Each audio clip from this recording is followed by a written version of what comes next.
Good evening, everyone. Tonight we're doing a half case, 5 boxes of 2020 Gypsy Queen Baseball. This is the second half of the case that we started earlier this week. So go ahead and get started on this one here. If you're in the room live, feel free to say hello because it's Thursday. I'm having trouble figuring out what the hell day it is lately.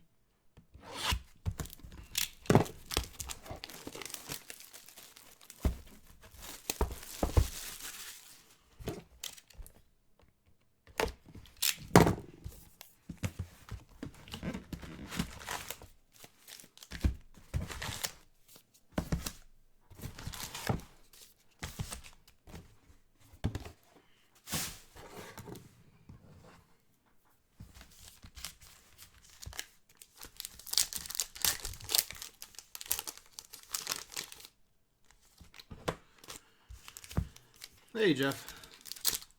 Hope everyone's staying at least somewhat sane and definitely staying healthy.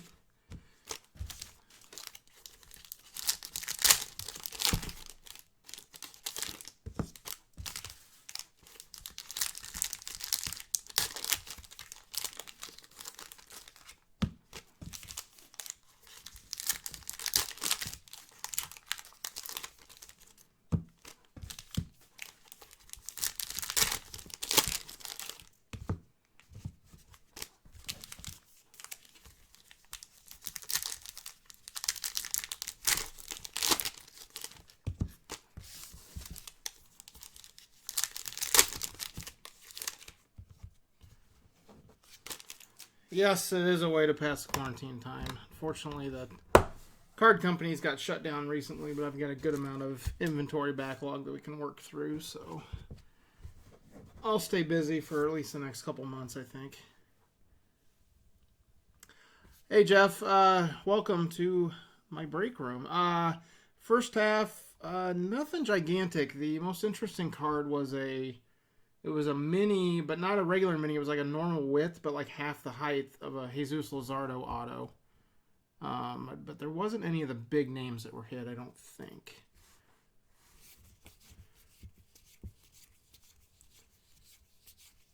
So I had to guess, I would say this half is going to be better, but you never know.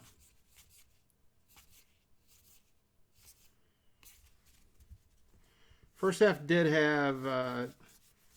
Oh, missed a logo swap. I was afraid I was going to miss that. Kevin Kiermaier, Rays, logo swap. First half did have 3 bazooka backs. So this half, who knows, 1 to 3 maybe. There's a Michael Chavis, Boston. Yeah, Topps and Panini both operate. They're printing, and I don't know if it's what part of it, but one of the integral parts both of them have. I think they might even use the same Texas company, and they were shut down, which I saw that coming.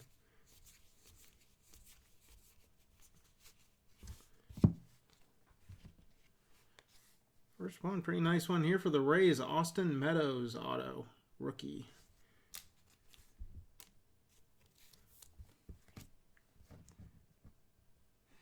Yeah, bazooka backs are about, I think they say 4 per case. I think it's 1 in every 61 packs.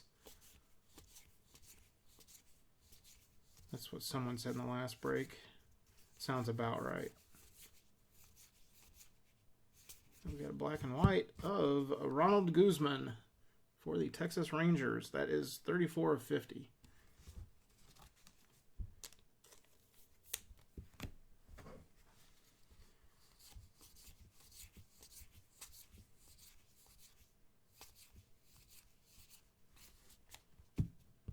After each stack, I'll go through to check for bazooka backs. For anyone that hasn't done one of these yet, I think this is my 4th half case break.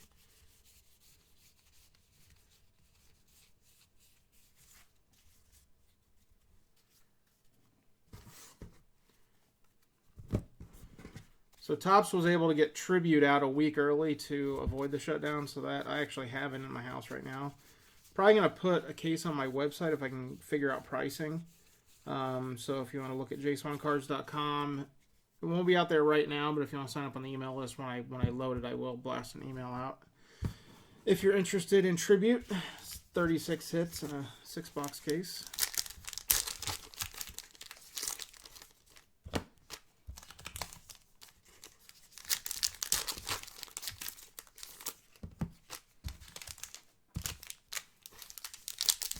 The big bummer is Bowman.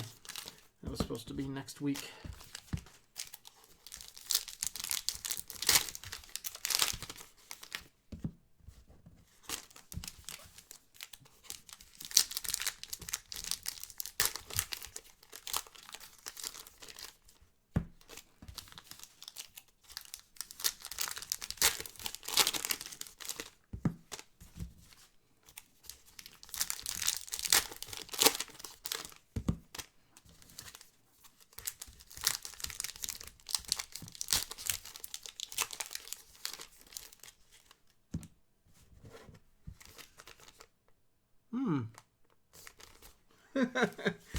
Oh, that was weird. You can see the top one there is really thick.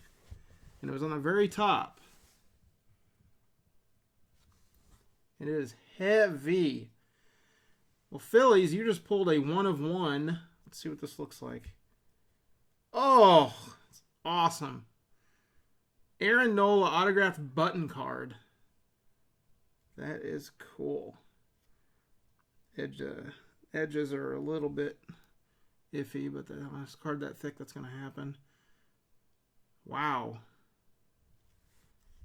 Aaron Nola, 1 of 1 button patch autograph. Damn, that's a good one. Hard Rock 1 on eBay. There you go. I don't know if this will fit in a... See if I can get in here carefully. Nope, I'm going to sleeve that up later. That will just go right over here, nice, safe, and sound. That was literally right on the top. That's crazy. There you go. That beats anything in the first half already. All right, we got a Keston Hiura blue. That is to 250.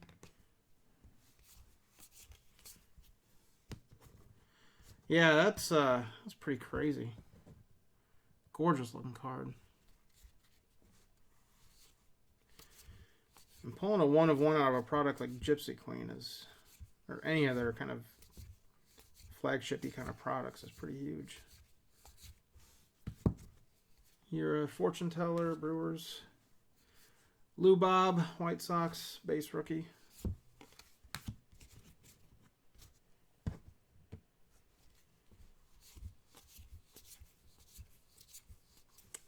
The Bo Bichette, base rookie, Blue Jays.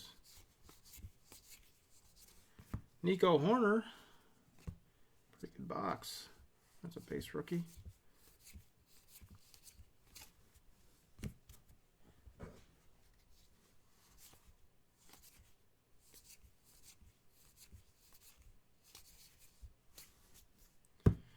All right, let's see if there's a bazooka back in this stack. That'd be icing on the cake.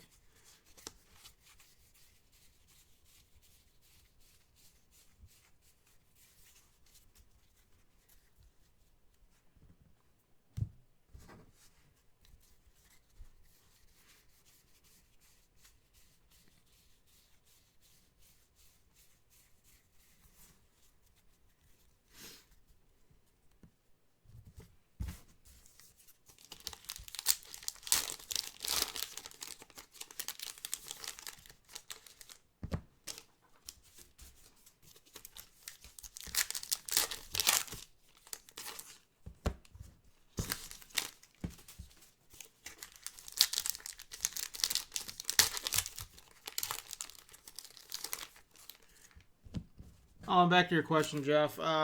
Tribute is a fairly high-end box. It's definitely not definitive. I think right now, I just checked Blowout a little while ago. I think it's retailing for about $3.50 a box. And each box has 3 autographs and 3 patch cards. So I'd put it kind of on par with something like a Triple Threads, maybe.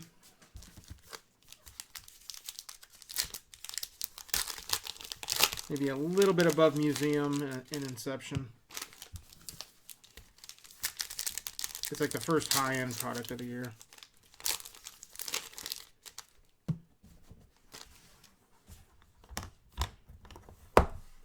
Okay, this one should just have the Legend short print in here. Hopefully I don't miss it. There's a Paul DeYoung fortune teller.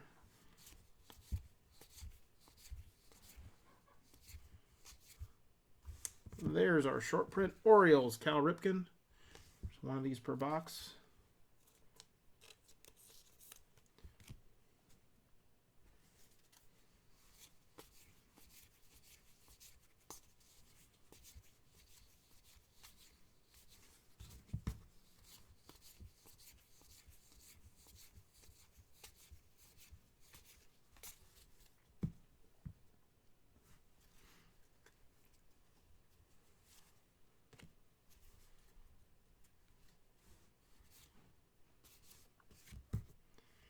Austin Dean, Cardinals. That is to 150.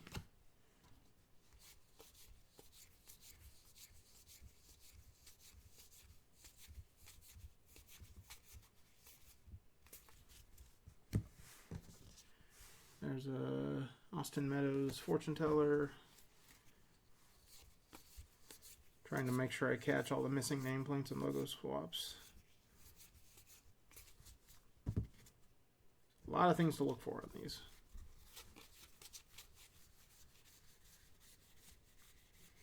Makes it fun as a collector, but a bit stressful on the breaking side.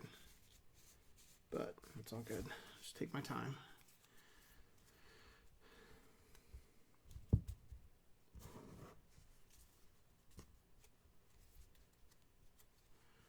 So is the Phillies owner watching live?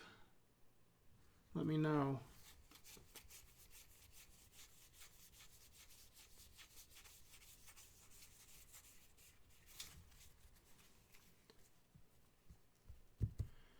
Another quick look at that bad boy. That's a nice looking card. The button doesn't really stick out. It's pretty much, it's just below the level, so it doesn't stick out. It's a well done card. All right, on to box 2. It'll be hard to top that first one.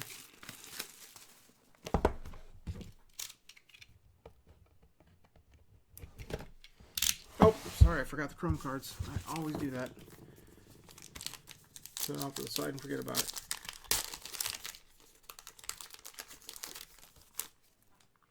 Got a Zach Greinke for the Astros base. We've got a Aristides Aquino Reds base. That's cool.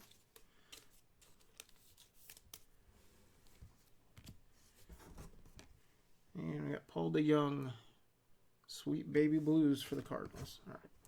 Now we're moving on to box 2.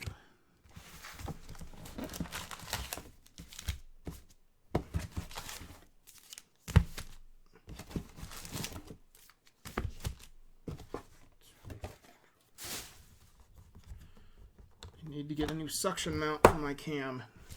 It unsucks all the time. So if you hear the clicking and it juddering, that's what's happening.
All right, box 2.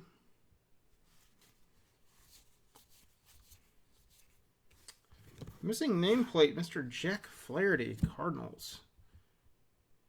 Nice.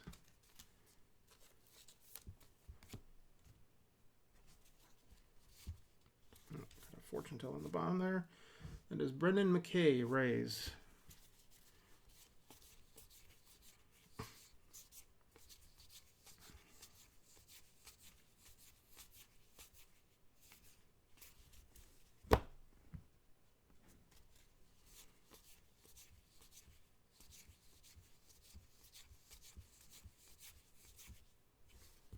Got a Nico base for the Cubbies.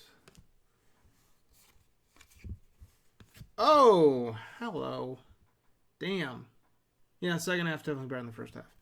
Aristides Aquino, auto, Reds.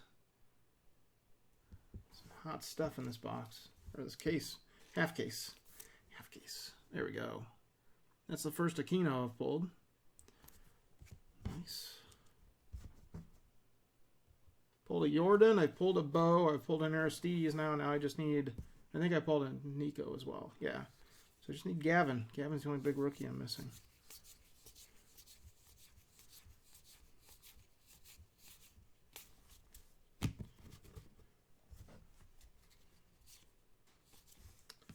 Got an Ozzy Albies Braves. That is to 150.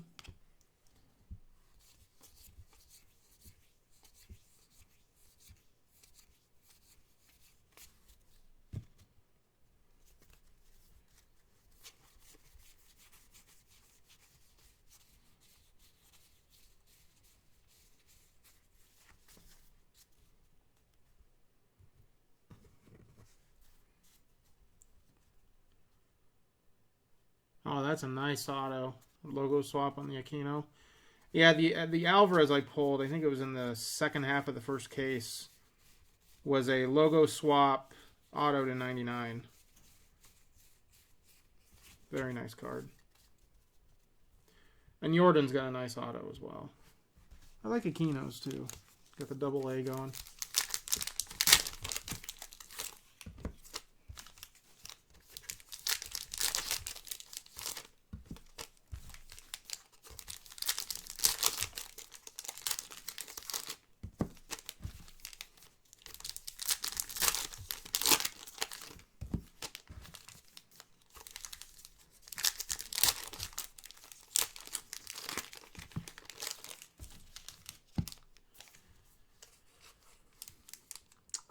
No, the Bo auto was not. He was in the second half of the first case, so it wasn't in this case. So the Blue Jays were pretty light in the first half of this case.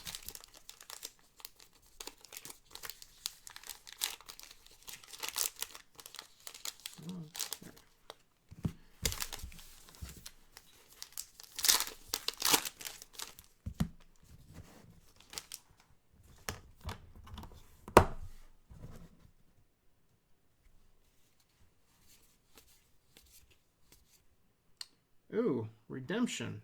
Okay, we'll save that for the end here. I don't know who a redemption is in this product, but we shall find out.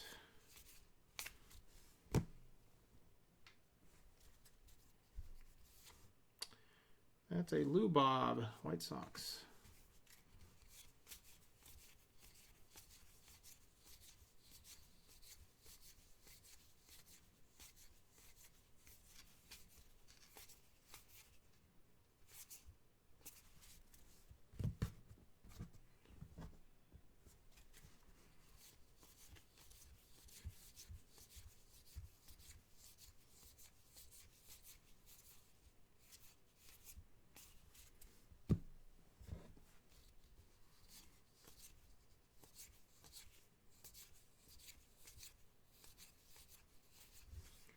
Okay, let's take a look-see here. Indigo parallel, so it's going to be either 99 or 150. Of Miles Michaelis. I don't know why Mr. Michaelis is too busy to sign stuff, but there you go, Cardinals. Miles Michaelis.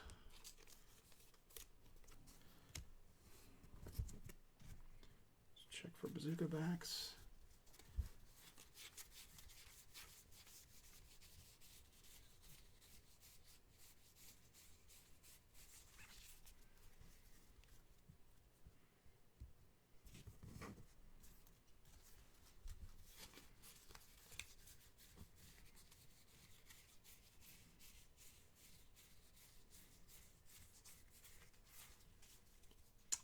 No athletics yet.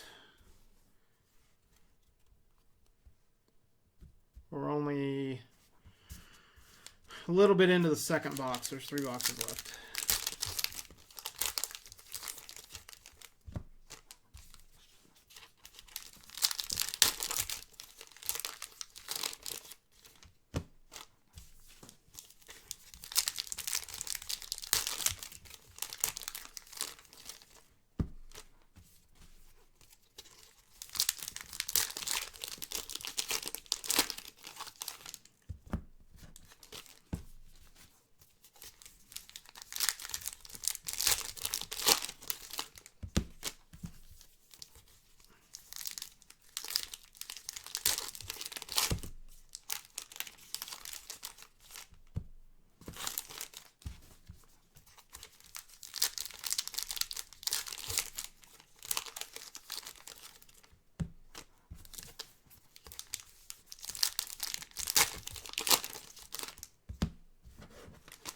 Okay, last bit of box 2. Oops. Got a Jordan fortune teller.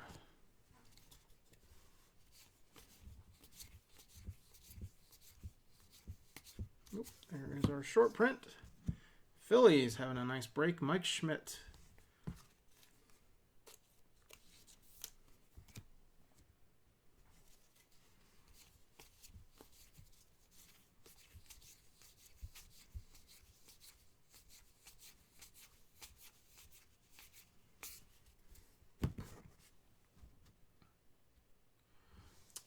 Yeah, I like the fortune. I like the way they look. The fortune tellers are nice. They look nice. I think the fortune teller autos are super cool.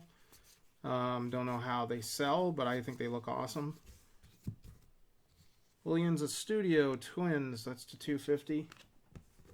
But yeah, as far as the base cards, are pretty common. But yeah, they're similar to the Allen and Ginter mini cards. Just kind of something cool to look at. I pulled the first case, I pulled a Paul DeYoung auto on a fortune teller. Looked pretty nice. There's a Yelly. I think where the fortune tellers might have the most value is if you compile an entire set of them. That might do okay.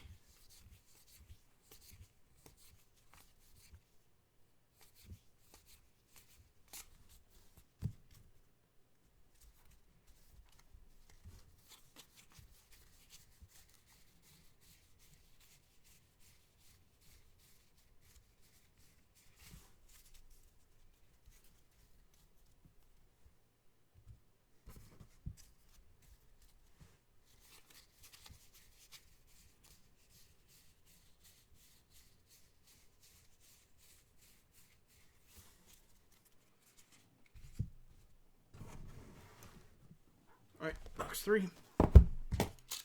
Oh, crap. 2 for 2 on missing the chrome cards. Quarantine's getting the best of me. All right, we got Cody Bellinger, base for the Dodgers. We got a Greinke for the Astros, and we've got a Polar Bear, Pete Alonso. That is to 50. Nice looking card there for the Mets. Okay, now for real.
3.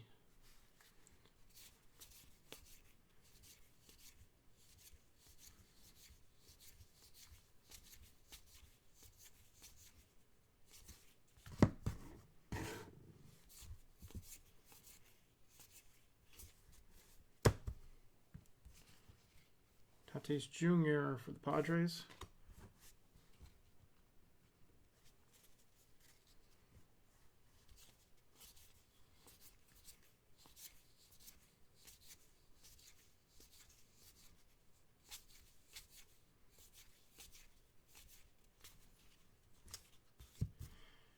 Pulled this guy a few times already. Kansas City Royals, Whit Merrifield.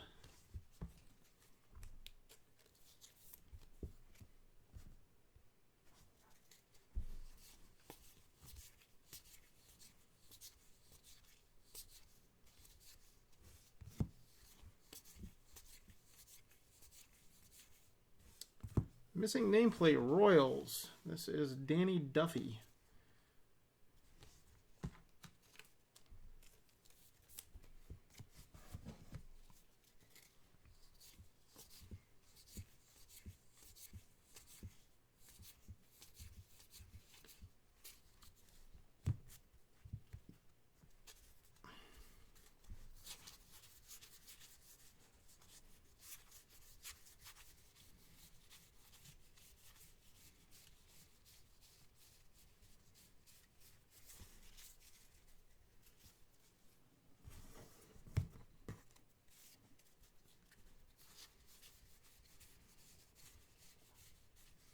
Bazooka back.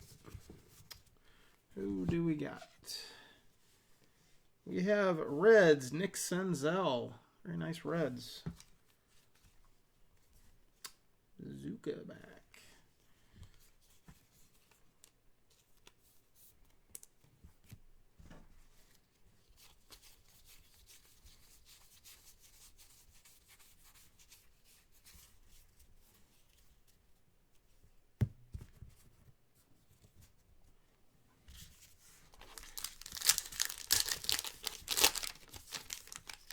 If anyone in here watches pro wrestling, let me know if you watched WrestleMania. It was one of the strangest things I've ever seen. Usually done in front of 80,000 fans or whatever the hell number they throw out there, and this year it was done in front of 0. It's just bizarre.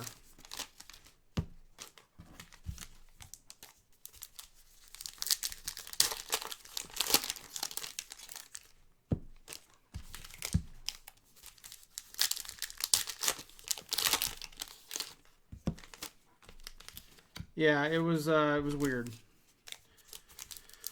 I give credit to the guys; they worked their butts off. I do think that Undertaker AJ Styles Boneyard match was one of the best things I've ever seen. They shot it like a movie, like an action thriller movie. It's great.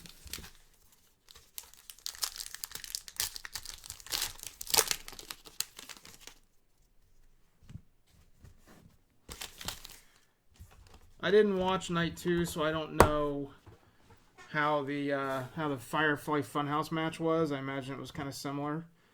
I know McIntyre beat Brock, but I didn't watch the first night. That Strowman Goldberg match was flaming garbage. Two guys that can't work. All right, Marlins, nice one here. Jordan Yamamoto, auto.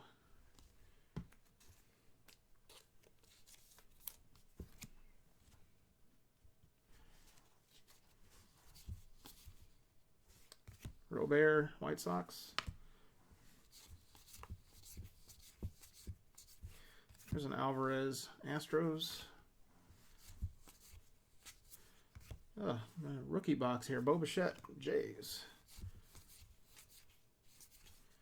We got an Oscar Mercado for the Indians to 250. Yeah, Taker Styles was done so well. So well. Ronald Acuna, fortune teller. Because both guys are just really good at what they do. And yeah, it was just that was pretty fun. The hand sticking out of the grave was hilarious at the end.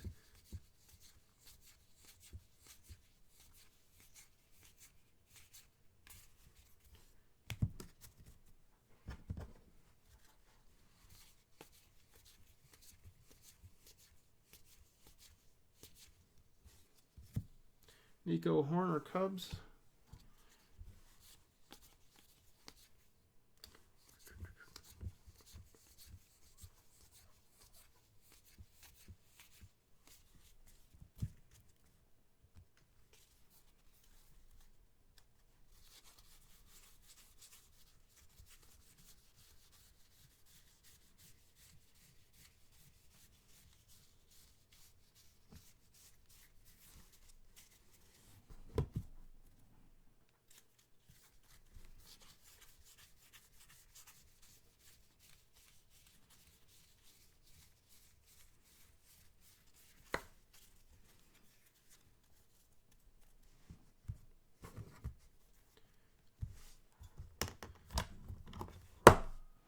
So this year at All Out for All Elite Wrestling, I had my little brush with celebrity in that. So that was the show they did in Hoffman Estates, which was like 15 minutes from my house. I ended up getting I ended up getting a suite for All In when they ran that a couple years ago because it was impossible to get other tickets, so I just called them and they had suites available. So I got a bunch of friends and we did that. So I went and did that for All Out as well. And I decided just for the hell of it, to send an email off to Dave Meltzer, who's probably the #1 wrestling writer in the world, and just asked if he wanted a ticket or a couple tickets in my suite for free. And he said yes. So he sat in my suite and did his analysis, and we were kind of poking fun at him here and there. Really nice guy though. That was kind of cool. He didn't really react too much, but a couple times during the show, if the match was going really well, he would just kind of turn to one of us and go, "This is a really good match." Just really quiet. He was hilarious.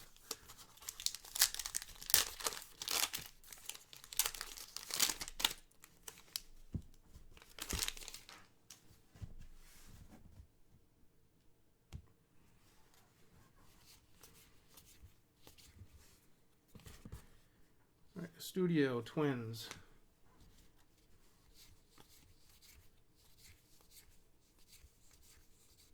There is the short print Ted Williams, Boston. Oh, that's cool. I bet Cody's really nice. Seems like a nice guy.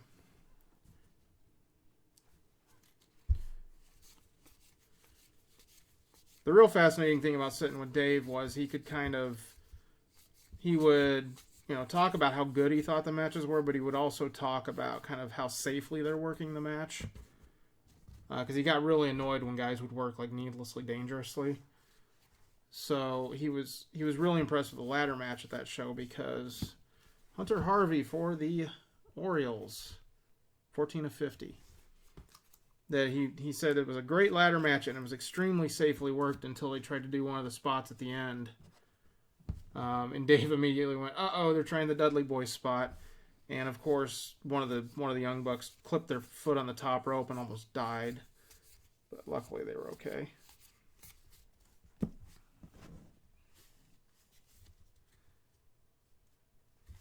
Yeah, I saw Kenny Omega when he was first starting out, when he did a tour with Ring of Honor. This was probably like 05, 06.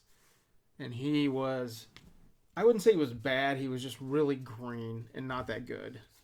But yeah, he really got better.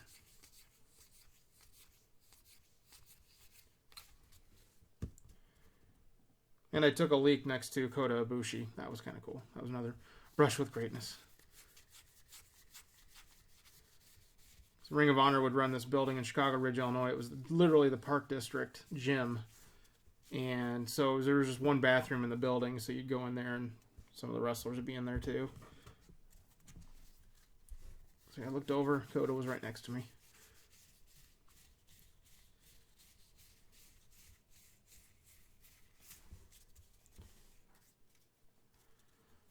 Yeah, Kota's fantastic, except he's going to kill himself. He loves taking neck bumps. And that's gonna catch up to him at the end. Sorry for you non-wrestling folks. It's boring you to death, but I find it fun.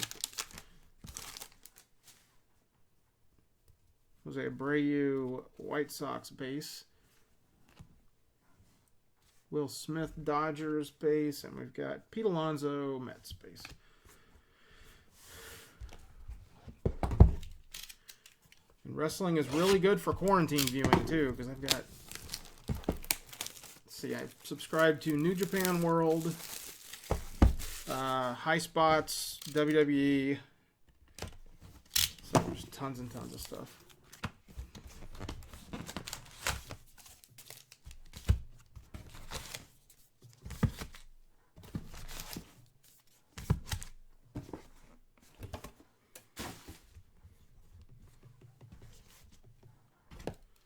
Yeah, wrestling is the only one doing live stuff right now.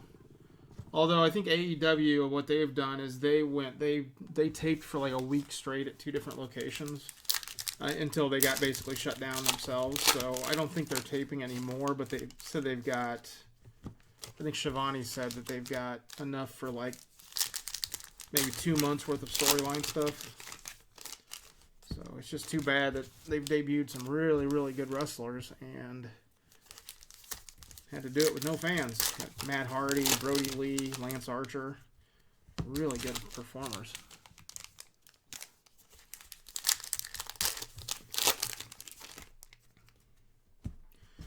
I would say if you like wrestling and you don't already have a subscription, New Japan World is one of the best values ever. Wrestle Kingdom alone is worth like $100 because it's always such an amazing show. But then all the other stuff they do throughout the year, G1 and all the other tournaments.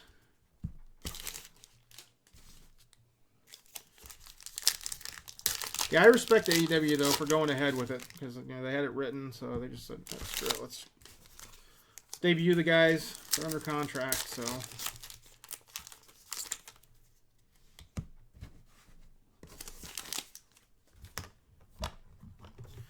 what really bums me out is WrestleMania weekend. I think it was GCW or one of those. They were going to have the match of the century between Orange Cassidy and Minoru Suzuki. That didn't get to happen. That's a bummer. All right, box 4. We've got Gleyber Torres, Fortune Teller.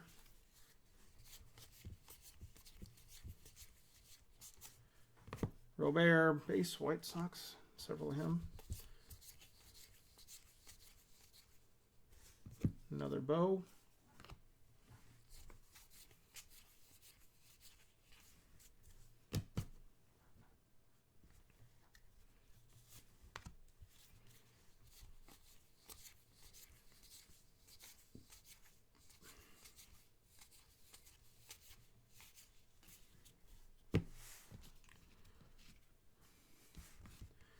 First auto of the box goes to the Baltimore Orioles, Dwight Smith Jr.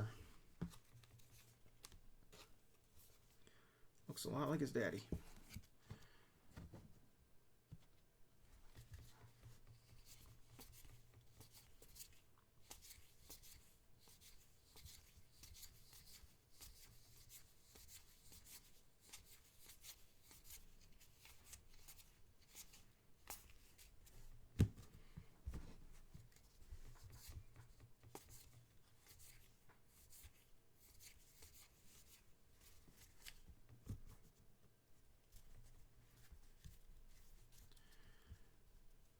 Yeah, Orioles have done okay.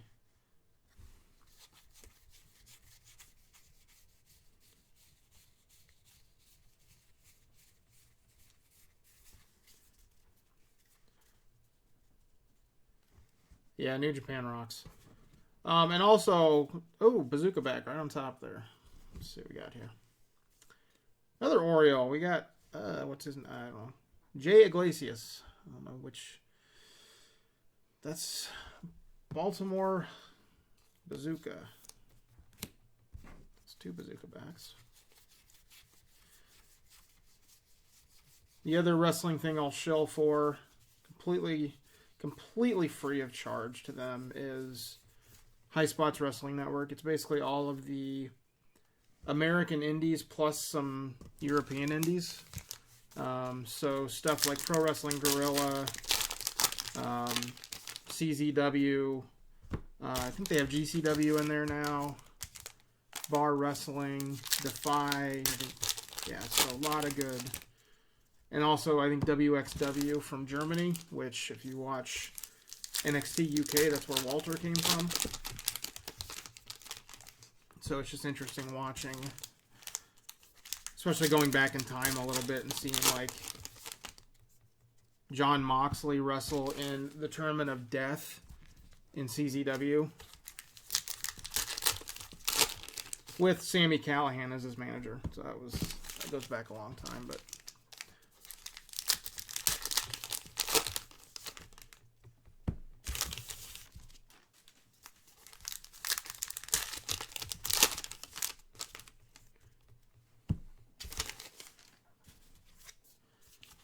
and I remember at one point CZW and ROH had like an invasion angle between the two. It was really well done.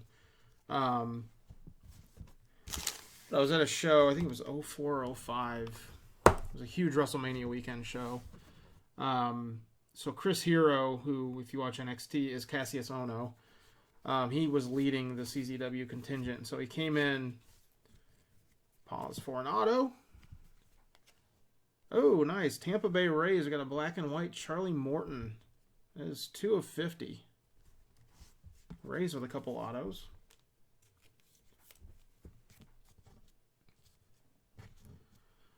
So they, Hero and a few of the CZW contingent, which I think at that point was like Necro Butcher and some other guys, they came in behind the crowd, and Hero had a chair. It was like a plastic chair. It wasn't anything crazy, but Mike Trout, Angels, to 150. So he meant to launch it over the crowd into the ring, and his arm wasn't so good, and it hit a girl in the front row. So she was okay, but everyone started chanting free stuff, so it was kind of fun. Nick Senzel, Cincinnati. Aquino base, Reds.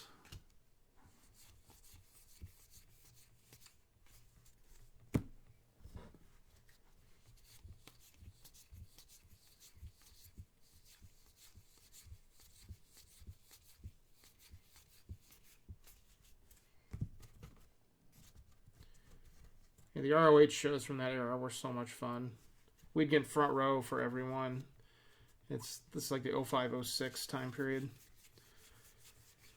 And I remember once there was a Dream Tag match. It was, I don't know who the other team was, but the Dream Tag team was Austin Aries and Bryan Danielson, who you will know now as Daniel Bryan. Great job, WWE, changing that name. But they were wrestling. They were doing their thing. And one of them looks at the other one about halfway through the match, and I'm like, hey, I think we should try some teamwork. And the whole crowd just starts chanting teamwork for the rest of the show. And so that became their tag team name. So that was kind of funny.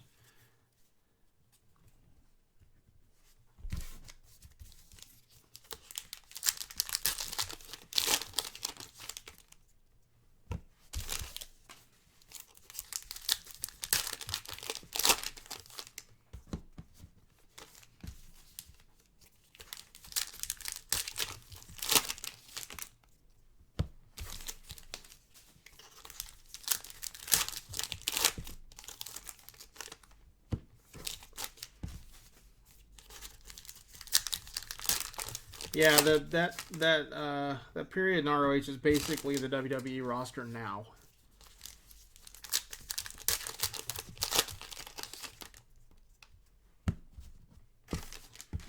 You had Danielson, Roderick Strong. You had Castagnoli, who became Cesaro. You had AJ Styles here and there. He wasn't a full timer, but he would be in the ROH every now and again.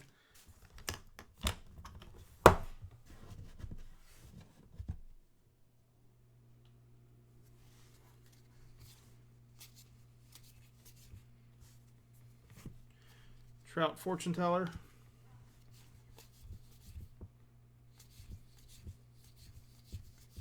Nope.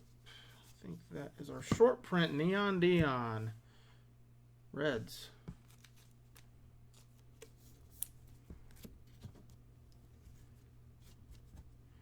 Yeah, and I think Triple H is the one to kind of credit for moving towards signing more of the indie guys. Because he was Nico Horner.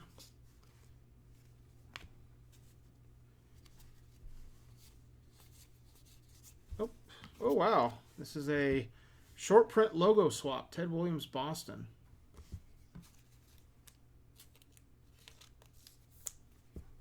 Extra short print Legends card in that one.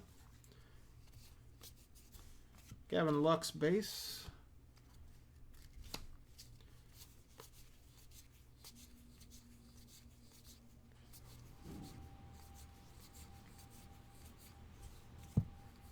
Oh, as if there's not enough Aaron Nola in this case. Half case, we've got to 50.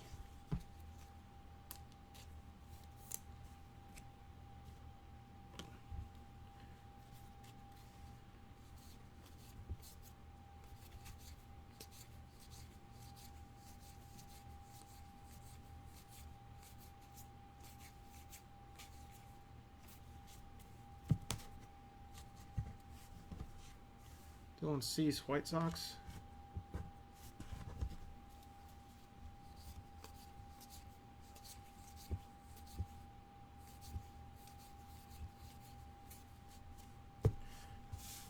Oh, sorry. Let's do the Bazooka back check first.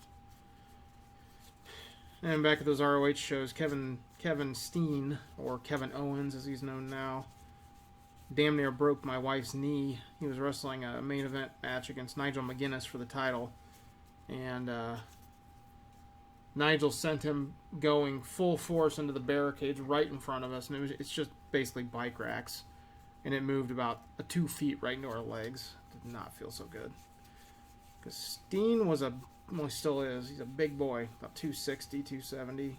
Built like a bowling pin.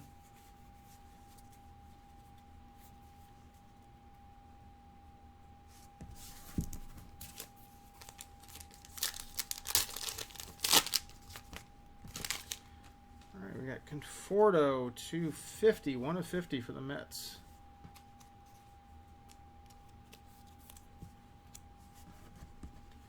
Blackman for the Rockies. And Altuve for the Astros. All right, final box. Yeah, I remember seeing Steen early on. I think it was with PWG. He's doing the moonsault. Like, that's not stuff a fat guy's supposed to be doing.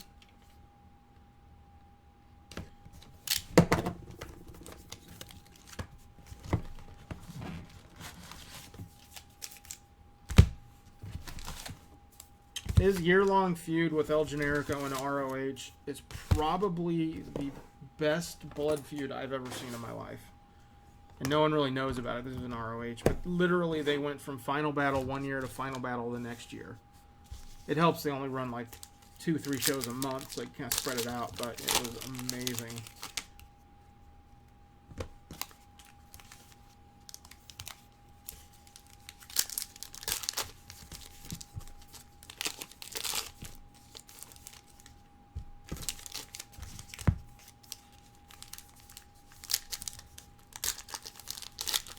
That's a good one to see live there, Dax. Those two had a hell of a series. Yeah, Sammy they should have left him under a mask. There's just something so great about a pasty Canadian guy that is hailing from Tijuana, Mexico. And his name is El Generico.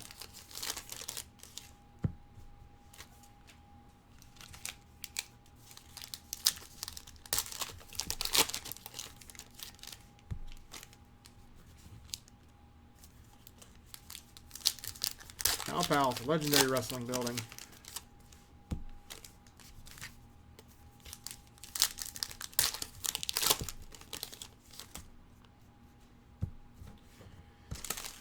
On to some baseball talk. I heard they're thinking about doing something. Well, this is completely just people thinking out loud, but basically having everyone relocate to like Arizona and just having all the teams like basically sequestered there.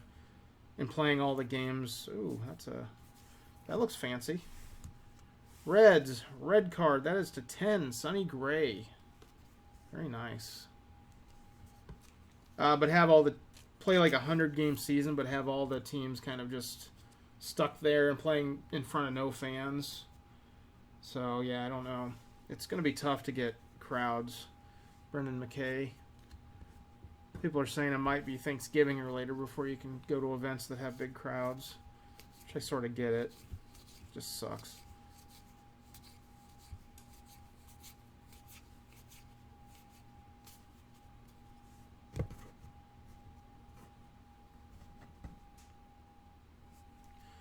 But you know what? I would take baseball in an empty stadium at this point over what we're getting now, which is nothing.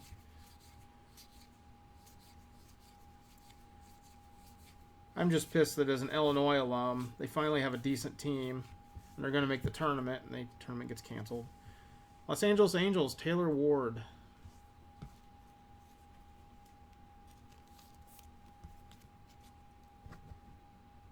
The only problem with doing it in somewhere like Arizona is not every stadium is going to be domed and weather controlled. So you'd be playing in like 110-degree temperatures. I guess you'd just play all the games at night, but still, it's still super hot there. Ooh, we got another red. Derek Dietrich, missing nameplate. Pretty nice half case.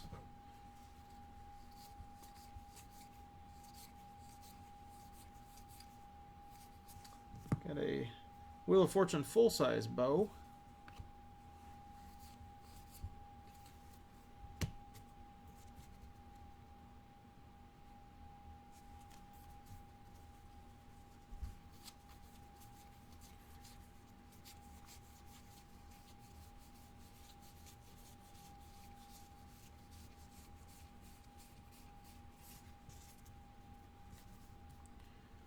Plus, we got to miss out on Astros players getting drilled for like the first 2 months of the season. That was going to be fun.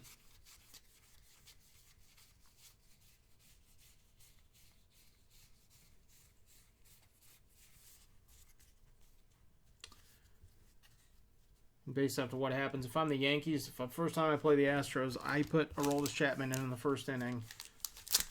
And just say, throw it wherever you want, big boy. He's one of the people that got royally screwed with that. Yeah, I saw a debate about those suspensions, if this would count, especially towards Hinch and Luno. I'm of the opinion they should both be thrown out of baseball completely. It's a weird... This is me on my soapbox, so watch out, everybody. Hot takes incoming. No, but I think Pete Rose they threw out of the game because he bet on baseball. Which, yeah, it's wrong. Shouldn't have done that. But he bet on his team to win. He would just only bet when he thought they were going to win. So he would bet when, like, Jose Rijo's on the mound or they had a good matchup otherwise. He would never bet on them to lose. Stuff the Astros did, and maybe whoever other teams were involved in that sort of deal, they actually affected games being played.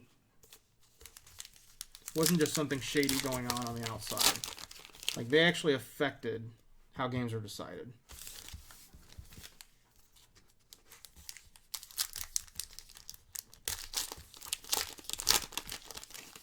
Oh yeah, I totally agree, John. I mean, Pete Rose, if you take apart the fact that he's a bit of a jerk-off in real life, he, as far as a baseball player, like, he's who he was Charlie Hustle. He just did everything well. Always played hard. Played the game right. Alex Young, Arizona, rookie auto.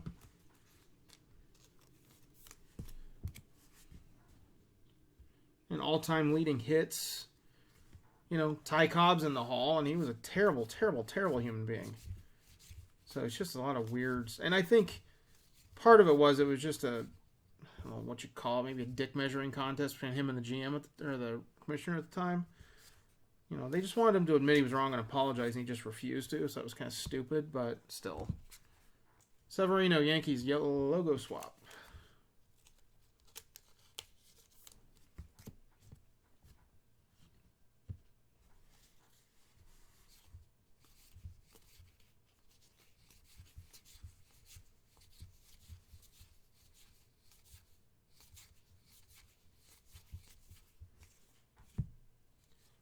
Robert, fortune teller.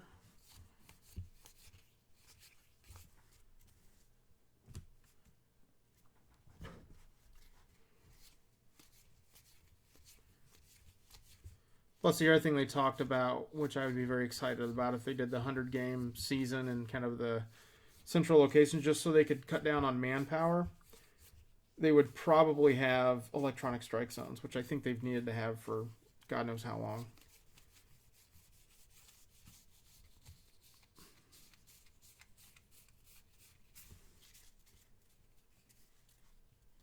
Okay, put those in the wrong pile, so we'll just check the tops of these couple.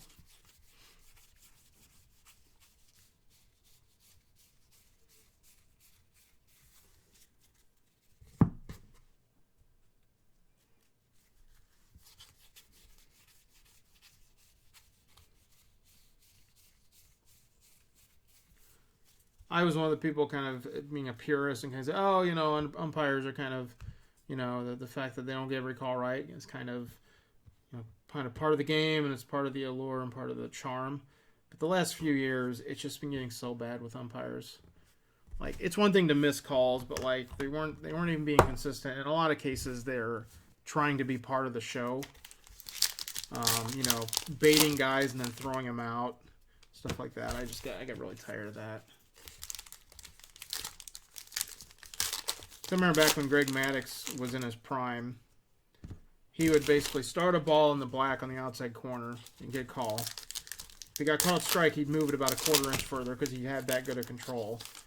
And he would continue moving it out there until the ump stopped calling it, and then that's where he was going to be. So if the ump was giving you 2 inches off the right and off the outside corner, he would just stay there. That's why he had like ERAs of like 1.5 some of those years. Well, there'll still be umps in the field, so they might screw up a call.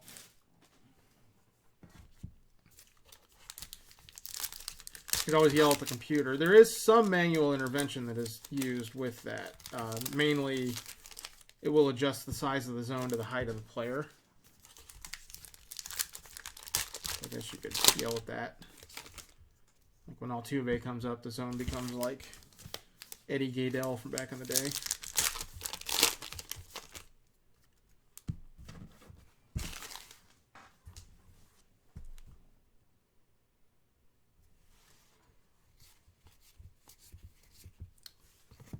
Jordan fortune teller. And I saw something, they're talking NFL, because XFL got canceled. There's our short print, Roberto Clemente Pirates, is they have this thing called Eye in the Sky, which is basically like it's a review mechanism, but basically they're reviewing every play, and like if they see a wrong call, they don't even go into a review. They would just radio down to the field and say, you got that call wrong, so we're doing this, this, and this, and they would just, and the game kept flowing, and all the calls were right. So they said that if the NFL was to steal something from the XFL, it might be that whole eye in the sky concept.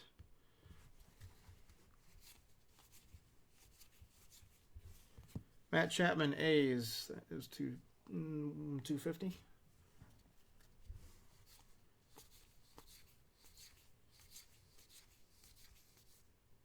Another Jordan.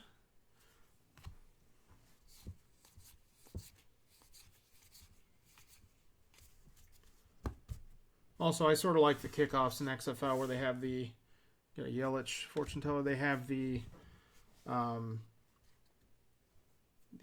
defensive team. They line up like on the other side of the field, and they can only start running.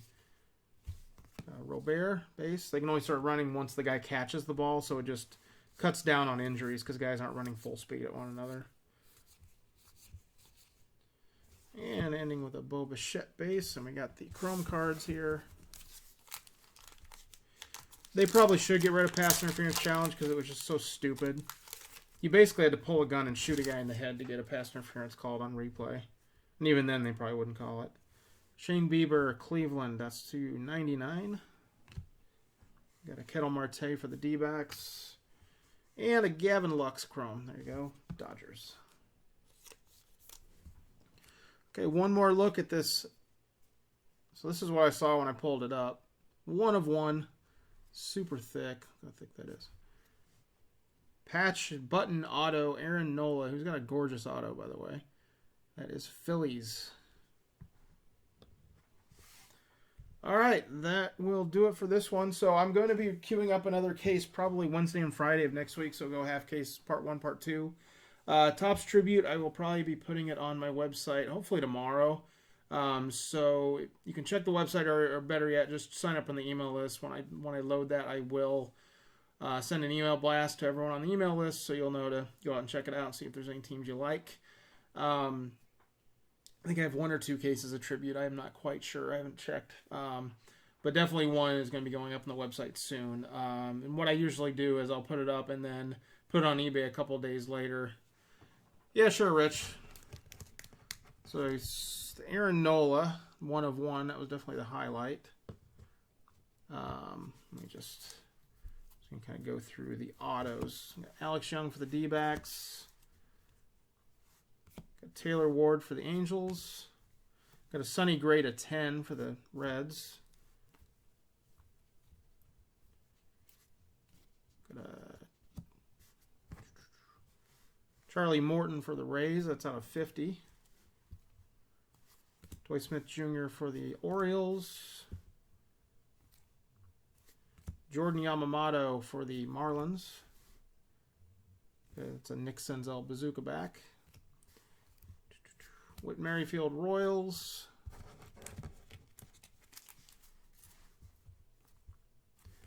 Miles Michaelis Redemption autograph for the Cardinals. Got an Aquino for the Reds. Austin Meadows for the Rays. And there was a Legend logo swap somewhere in here.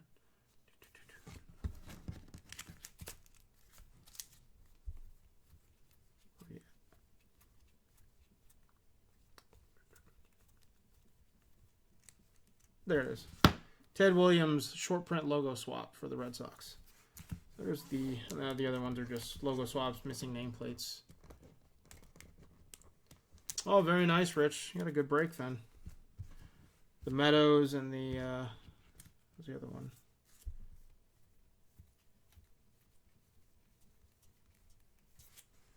There's 2 Rays autos. It's just bugging me now. Yeah, Meadows and Charlie Morton. Yeah, that's it. There you go. Good break for Rich. Good break for the Phillies. Pretty decent break for the Reds as well with the Aquino auto. So, like I was saying, Tribute will probably go on the website soon. I leave it out there for a couple, 3 days and then put it on eBay one-day auctions for unsold teams so it breaks on time. So that will be that. And then we got a football mixer tomorrow night. So it has products like Panini 1 encased. I think I got a box of Prism in there and some other products and a signed jersey from Leaf. And then so then next week I might do another football mixer. Definitely do another couple half casers of Gypsy Queen Tribute. So that's the plan. So if you have any questions, definitely reach out to me on eBay or through the website. Also on Twitter and Facebook, everything there on the screen. So if you have any questions, definitely let me know, and I will get going now. And if you're a wrestling fan, hope you enjoyed the wrestling talk. If you aren't a wrestling fan, I hope you found the mute button, because I know we talked a lot. So just made the night go by, so thank you for that. I'm doing NFL Prism tomorrow. I did 3 half case of the new NFL the draft Prism for 2020. The one for tomorrow is a 2019 product mixer. So it's 1 box of regular Prism, not the draft pick. The draft pick Prism this year is doing really well. It's just there's so many people signing in that it's hard to hit really good stuff. I think the best card I hit was didn't hit any Tuas. I think probably the best card was a Burrow Snakeskin non-auto, but it's probably like a $300 to $500 card. So it was probably the best that happened in the breaks. So definitely check eBay for the football mixer that's running for tomorrow evening. And there's really no other football products coming out. Flawless came out, but since Panini shut down, there won't be any football or basketball for a little while now. And okay, that'll do it. So if you have any, yeah, it's a hobby. Yes, it's on eBay. The mixer is on eBay right now.